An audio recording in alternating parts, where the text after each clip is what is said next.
A lot has happened, even since the last time that I made a video. My dogs are barking because they think that I'm someone who just showed up, because they're dumb. So basically, I think it was the day of, or the day after I posted the last video, something amazing happened, and if you've been following this blog for a while, you'll appreciate it. But, that story, the novel that I wrote for last year, was based on a fanfic that I had done with a friend who had disappeared. And a couple days ago, she posted a story on the archive, and I was like, keyboard smash, I can't believe she's even alive. So I commented on the story after having not even read a word of the story, because that was like the furthest thing from my mind when I saw that she was actually alive. And it was basically just what I said to you, and I was like, holy fuck, she's alive! And I posted some vulgar tweets because I was just so excited that she was even, not dead, that I couldn't help myself. So, she replied to my comment and was like, oh, I'm so glad that you remember me. And I was like,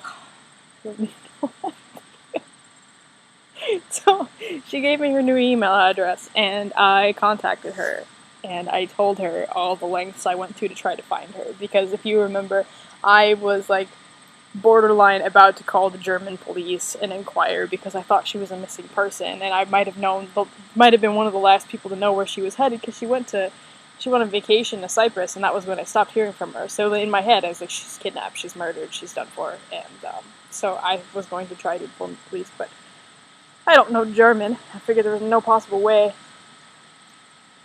And I was really nervous about making an overseas phone call to the German police, so I didn't end up doing that, but I did scour the news, and I tried to make a viral note to try to get a hold of her, and I contacted her for a long time.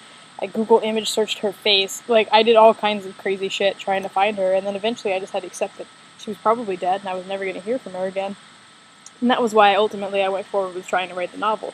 But she's alive, so I was, what the fuck happened? And so apparently what happened was she had some sort of medical episode, and I won't give you the details because it's her life, and she was hospitalized for a very long time, and she's been going through some rehab, so she hasn't been able to contact much of anybody, and she's just now recently able to start writing again. So I've been talking to her. She's not upset that I wrote the novel, which is a relief, because, it was our idea, even though it started as my idea, and I was like, my biggest fear was that she was going to return someday and be really upset that I wrote it.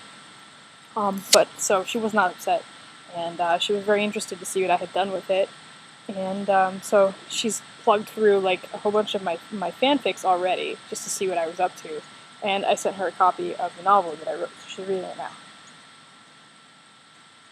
So yes, excellent news, Chaos is alive. So that's the first part.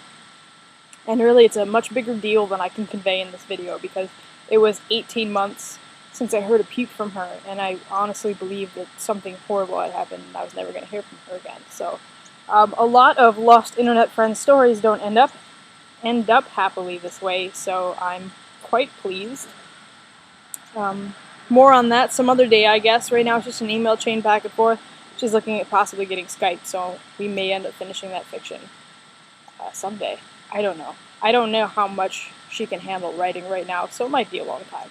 Which wouldn't be a big deal, because I am trying to write originals, and a whole bunch is going on in my own life. So, this is my day 2 of 2 days off in a row, and day 1 I thought I was going to spend writing, and I mostly ended up fucking around on the internet. So, didn't write, but I did wake up this morning, and this is probably the end of my first whole pot of coffee, and I have been writing, so I've done about 2,000 words today. Trying to gear up for NaNoWriMo, because that's coming up way sooner than it's supposed to be, and, yeah, so I also made a new AMV. Last year I made an AMV, which is an animated music video, to sort of jazz my friends up for NaNoWriMo and get us all in the mood to write all the things. And this year I did another one, so I'll link that in this post. So the story is going quite well for this one. I'm not sure if it's what I'm going to do for Nano, or if I'm going to try to finish it, or get close to finishing it before Nano and do something else.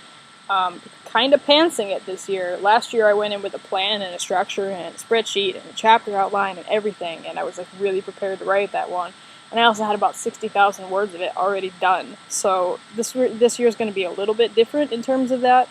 because I'm not sure if I want to now use this and finish this for NaNoWriMo, or if I want to start on something entirely new, because this one's sort of progressing a little slowly, and I think it has something to do with its connection to the modern world, because I don't like writing the modern world, but I love this story, so it's sort of I have to really be in the mood to write it, and it's going pretty well. Like today I set a character on fire, so that was that's pretty exciting.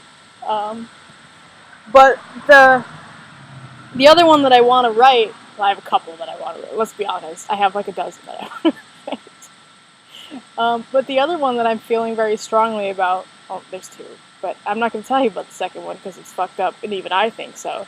But one of them is, my sister posted this Tumblr post that got me really excited because it was talking about a potential story, and the poster was like, I really want to see this written.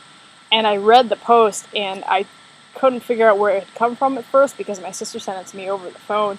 And I was like, what an incredible idea. Yes, that would be an awesome story. So I will link that below too, but basically the concept of that is that the chosen one from somebody's story. You know, like, you've all seen the story where someone gets, like, sucked into a portal and gets transported to a magical world, and, like, they go through adventures and stuff. Well, this post was about that person and how they had eventually become, like, this epic hero, and then at the end of it, went back to their own world, which in most of the stories that do this, they're happy to get back to their own world, and they have an appreciation for their life. But this post was about how they got back to their own world, and they were pissed to be back because they were such a big deal in the world that they were in. And so it was very moving, and I had some strong feelings about it, so I thought, I want to write that.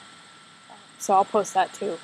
So this is where I'm at right now, a whole bunch of ideas. I'm starting to try to get back into the discipline of writing every day, which, as I told you in my last video, is a bit of a challenge because I work so much. But other things is I'm saving up for a house, and I decided not to hunt this year, so I both have a lot more time to write and a lot more distractions keeping me from writing. But that's what this is. Like, writing is a discipline. You have to keep at it. So it's more just me. I'm defeating myself. But I think that's going to be it for this video. I'm going to head back in there and make a new pot of coffee because this one's at the end. And then I'm going to get back to writing where I was. Because the setting a person on fire scene, like, that gets you a little bit of momentum to get to the next scene. So I'm going to keep riding it and talking to my friends online. So you might not hear from me for a little while, no promises, but I'll do my best. So thanks for watching, and I'll see you guys later.